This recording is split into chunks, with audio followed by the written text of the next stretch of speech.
Hello दोस्तों, स्वागत है आज की एक नई वीडियो में। दोस्तों आज की इस वीडियो में आपको बताने वाला हूं कि आप बेरोजगारी की समस्या पर निबंध किस तरीके से लिख सकते हैं। जी हां दोस्तों, इतना आसान तरीके से आपको निबंध बताने वाला हूं कि आपको एक भी शब्द रटने की ज़रूरत नहीं पड़ेगी और बोर्ड एग्जाम में आप अच्छे तरीके से लिख पाएंगे और आपको पूरा नंबर मिलेगा। तो चलिए बिना देरी किए हुए वीडियो को शुरू करते हैं। इससे पहले मैंने ऑलरेडी कई टॉपिक्स पर निबंध बता दिए हैं। निबंध माला नाम की प्लेलिस्ट हमारे चैनल पर बनी हुई है, जा करके आप देख सकते हो। आपको कोई भी निबंध रटना नहीं पड़ेगा, मैंने इस तरीके से वीडियोस बनाई है, ठीक है ना। तो चलिए शुरू करते हैं आज की इस वीडियो को। आपको पूरा निबंध अच्छे तरीके से बताते हैं और देखिए इसी तरीके से बोर्ड एग्जाम में सेम आपको लिख करके आना है, कोई भी चेंजेस नहीं करना है। आपका पूरा अंक मिलेगा, एक भी नंबर नहीं कटेगा। देखो तो किसी भी टॉपिक पर हमें निबंध लिखना है बोर्ड एग्जाम में, ठीक है ना। सबसे पहले मेन बात सुनो, किसी भी टॉपिक पर आपको निबंध लिखना है तो इस तरीके से हाईलाइटेड एग्जाम में कॉपी पर लिख देंगे, ठीक है ना। नीचे अंडरलाइन कर देंगे। ध्यान दीजिएगा, एग्जाम में लाल पेन का उपयोग नहीं करना है। मैंने यहाँ पर लाल पेन का यूज किया है ताकि आपको अच्छे से सब कुछ सजावटी दिखे, ठीक है ना। आपको काले पेन और नीले पेन का यूज करना है। यहाँ पर देखो आप इस कलर के पेन का यूज कर सकते हो, कोई दिक्कत नहीं है, ठीक है ना। तो इस तरीके से हाईलाइटेड हेडिंग लिखेंगे। उसके बाद हम उस टॉपिक पर कोई भी निबंध हम लिखें, किसी भी टॉपिक पर लिखें, रूपरेखा हेडिंग हमें जरूर बनाना है। जी हाँ दोस्तों, रूपरेखा हेडिंग जो है सबसे ज़्यादा इंपॉर्टेंट है। रूपरेखा हेडिंग्स के अंतर्गत हम उस निबंध से रिलेटेड कुछ हेडिंग्स बनाएंगे कि हमें किन हेडिंग्स में निबंध को लिखना है, ठीक है ना। और इन हेडिंग्स में प्रस्तावना हेडिंग सबसे इंपॉर्टेंट है, यानी कि कोई भी टॉपिक पर निबंध लिखेंगे तो प्रस्तावना हेडिंग आपको जरूर लिखना है, ठीक है ना। पहली बात तो रूपरेखा हेडिंग रहेगी, उसके बाद यहाँ पर पहली हेडिंग प्रस्तावना जरूर रहेगी, ठीक है ना। उसके बाद आगे आने वाली हेडिंग्स को आप इससे रिलेटेड लिखेंगे और सबसे लास्ट हेडिंग जो रहेगी वो उपसंहार जरूर रहेगी, ठीक है ना। उपसंहार हमारी सबसे लास्ट हेडिंग रहेगी, ध्यान दीजिएगा। यानी कि पहला रूपरेखा, उसके बाद प्रस्तावना और बीच में हम उस टॉपिक से रिलेटेड हेडिंग्स लिखेंगे, अंतिम में हम उपसंहार हेडिंग डाल देंगे, ठीक है ना। तो जैसे यहाँ पर देखो हमने सबसे पहले रूपरेखा लिखा, फिर प्रस्तावना लिखा, उसके बाद बेरोजगारी का अर्थ हेडिंग हमने डाल दिया, ठीक है ना। बेरोजगारी किस कारण से होती है, बेरोजगारी का कारण हेडिंग हमने डाल दिया। बेरोजगारी को रोकने के उपाय क्या हैं, ये हेडिंग हमने डाल दिया। और उपसंहार हेडिंग हमने सबसे लास्ट में डाल दिया, ठीक है ना। यहाँ पर देखो बेरोजगारी की समस्या से रिलेटेड हम सबसे पहले यहाँ पर प्रस्तावना में कुछ बातें लिखेंगे, ठीक है ना, कि हमारे भारत के लिए किस तरीके से एक अभिशाप के समान है, ठीक है ना। तो वो चीज़ें हम यहाँ पर लिखेंगे, उसके बाद इन हेडिंग्स में जाएंगे। तो इतना लिखने के बाद सबसे पहले अब हम यहाँ पर नंबर 1 पर प्रस्तावना हेडिंग डाल देंगे, ठीक है ना। तो यहाँ पर देखो कैसे लिखेंगे, बेरोजगारी की समस्या हमारे देश की एक प्रमुख समस्या है, ठीक है ना। इसी तरीके से आपको भी बना करके लिखना है, एक भी चीज़ें रटना नहीं है। बेरोजगारी की समस्या हमारे देश की एक प्रमुख समस्या है, यह दिन प्रतिदिन बढ़ती ही जा रही है। देखिए कितना सिंपल मैंने यहाँ पर लिखा है, ठीक है ना। इससे एक और गरीबी भूखमरी तो दूसरी ओर युवकों में आक्रोश तथा अनुशासनहीनता को भी बढ़ावा मिलता है। इसका मतलब ये है कि भैया बेरोजगारी की वजह से गरीबी भी आती है, भुखमरी भी आती है, तो दूसरी तरफ युवक लोगों में गुस्सा भी छाया हुआ है और उनका अनुशासन जो है वो भंग हो रहा है, ठीक है ना। क्योंकि होता क्या है कि जब बेरोजगारी आ जाती है तो भाई एक व्यक्ति जो है कम रेट पर काम करने लगता है ना। कोई व्यक्ति सोचता है कि जब तक पूरा रेट नहीं मिलेगा तब मैं काम नहीं करूंगा, और वहीं पर दूसरे कंपटीशन वाले क्या करते हैं, कम पैसे पर जाकर के काम कर देते हैं, तो उनका अनुशासन यहाँ पर भंग हो जाता है। यानी कि इससे एक और गरीबी तो दूसरी ओर युवकों में आक्रोश तथा अनुशासनहीनता को भी बढ़ावा मिलता है। चोरी डकैती हिंसा एवं आत्महत्या आदि अनेक समस्याओं का मूल कारण बेरोजगारी है। अब देखो भाई, जब बेरोजगारी की समस्या आ जाती है तो युवक अपने घर का खर्च चलाने में मजबूर हो जाता है, ठीक है ना। तो होता क्या है, उसे कुछ भी करना पड़ता है भाई, घर का खर्च चलाने के लिए उसे चोरी भी करनी पड़ती है, डकैती भी करनी पड़ती है, हिंसा एवं आत्महत्या भी लोग कर लेते हैं, ठीक है ना। तो वही चीज़ यहाँ पर लिखना है कि अनेक समस्याओं का मूल कारण बेरोजगारी है। चाहे तो आप इसे और डिटेल में लिख सकते हैं, लेकिन एग्जाम में आपका टाइम सबसे इंपॉर्टेंट है, ठीक है ना। इसलिए मैं टाइम को देखते हुए बता रहा हूँ कि कैसे आपको एग्जाम में लिखना है। इतने में आपका जो है पूरा अंक मिलेगा, ठीक है ना।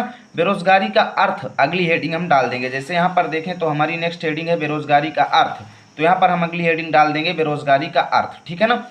यहाँ पर ध्यान दीजिएगा, काले पेन से डालिएगा। जब कोई योग्य तथा काम करने के लिए इच्छुक व्यक्ति, यानी कि बेरोजगारी है क्या, उसका अर्थ यहाँ पर बताएंगे।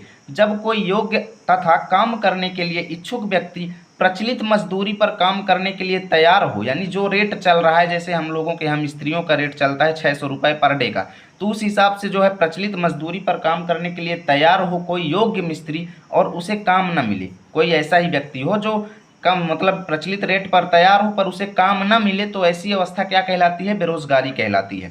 जैसे अब आप लोग युवक अवस्था में जा रहे हैं और आपको काम न मिले, चूंकि आप काम करने के योग्य हैं, तो वहाँ पर आपको बेरोजगार कहा जाएगा, ठीक है ना। बालक हो गए, जैसे यहाँ पर 11-12 साल के लड़के हो गए, ठीक है ना, वृद्ध हो गए, अक्षम हो गए यानी जो रोगी वगैरह हैं, एवं अपंग व्यक्तियों को बेरोजगारों की श्रेणी में नहीं रखा जा सकता, क्योंकि वो काम करने के योग्य नहीं है। यानी जो व्यक्ति काम करने के योग्य नहीं है उनको बेरोजगार नहीं कहा जाएगा। बेरोजगार वो होगा जो काम करने के योग्य है पर उसको काम नहीं मिलता, ठीक है ना। चलिए चलते हैं नेक्स्ट पेज पर।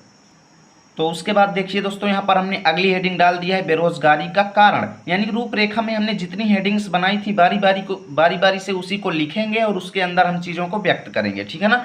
तो बेरोजगारी का कारण हेडिंग है, देखिए इसके अंदर हम क्या क्या लिखेंगे। बेरोजगारी के कुछ प्रमुख कारण इस प्रकार हैं, ठीक है ना। जनसंख्या में तीव्र गति से वृद्धि हो गया, शिक्षा का अभाव हो गया, यानी इन चीज़ों की वजह से बेरोजगारी बढ़ती है। भाई जनता ज़्यादा तेजी से बढ़ रही है तो लोगों को उतना रोजगार कहाँ उपलब्ध हो पाएगा, ठीक है ना। शिक्षा का अभाव मतलब लोग पढ़े लिखे नहीं है भैया, कोई किसी के 10 बच्चे हैं, किसी के 12 बच्चे हैं, किसी के 15 बच्चे हैं, तो ये पुराने ज़माना के लोगों की वजह से सब हुआ है, ठीक है ना। तो वही चीज़ बता रहे हैं कि शिक्षा का अभाव हो गया, जनसंख्या में तीव्र गति से वृद्धि हो गया, वैज्ञानिक उपकरणों का अधिक मात्रा में उपयोग हो रहा है, ठीक है ना। अनेक प्रकार की मशीनों का निर्माण हो रहा है, यानी जैसे जेसीबी बनाई गई। भाई अगर जेसीबी नहीं बनती तो उस काम की जगह पर लोगों को यूज किया जाता। अब जैसे लोगों का काम वहाँ पर जेसीबी कर देती है तो लोग बेरोजगार हो जाते हैं, ठीक है ना। तो अनेक प्रकार की मशीनों का निर्माण, भारी संख्या में शरणार्थियों का आगमन, यानी दूसरे देशों से लोग हमारे देश में आकर के बस गए, ठीक है ना। मानसून की अनियमितता भी इसमें काफ़ी ज़्यादा काम निभाती है। श्रम की मांग एवं पूर्ति से असंतुलन जो है, एवं सरकारी नौकरियों में कमी, सरकारी नौकरियां बहुत कम मिल रही हैं, इस वजह से जो है पढ़े लिखे लोगों में काफ़ी ज़्यादा बेरोजगारी फैल रही है।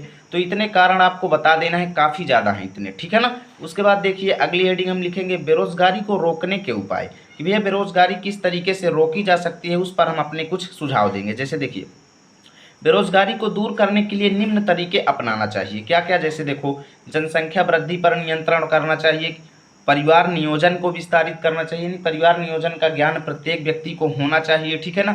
शिक्षा को विकसित करना चाहिए, कुटीर उद्योगों का विकास करना चाहिए, यानी प्रत्येक घर में अपना घर का धंधा स्वयं सब लोगों को सोचना चाहिए, ठीक है ना। देश में व्यापक स्तर पर औद्योगिकरण शुरू करना चाहिए, यानी देश में अनेक उद्योग धंधे खोले जाने चाहिए, ठीक है ना। कृषि के विकास के साथ साथ पशुपालन तथा मुर्गी पालन को भी विकसित करना चाहिए। सड़कों का निर्माण हो गया, रेल परिवहन का विकास होगा तो इसमें लोगों को रोजगार मिलेगा, ठीक है ना।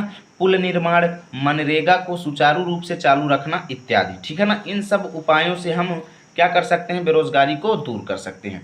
अब देखो लास्ट जो हेडिंग रहेगी हमारी उपसंहार, इसमें हम क्या करेंगे, अपने सजेशन व्यक्त करेंगे, यानी बेरोजगारी की समस्या पर हमारे क्या सुझाव हैं, प्रत्येक व्यक्ति के प्रति, सरकार के प्रति हम क्या सुझाव देना चाहते हैं, ठीक है ना। तो यहाँ पर हम लिखेंगे कि बेरोजगारी को दूर करने के लिए हमें एकजुट होकर प्रयास करना चाहिए एवं कम दरों पर काम नहीं करना चाहिए।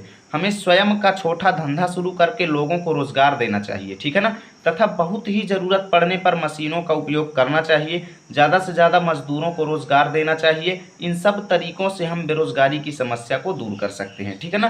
तो इस तरीके से पूरा निबंध मैंने आपको बताया, ऐसे ही एग्जाम में लिखिएगा, पूरा नंबर आपको मिलेगा। देख सकते हो इतना ये पेज भर गया और एक पेज पूरा हमारा ये भर गया और एक पेज इधर हमारा पीछे तरफ भर चुका है, ठीक है ना।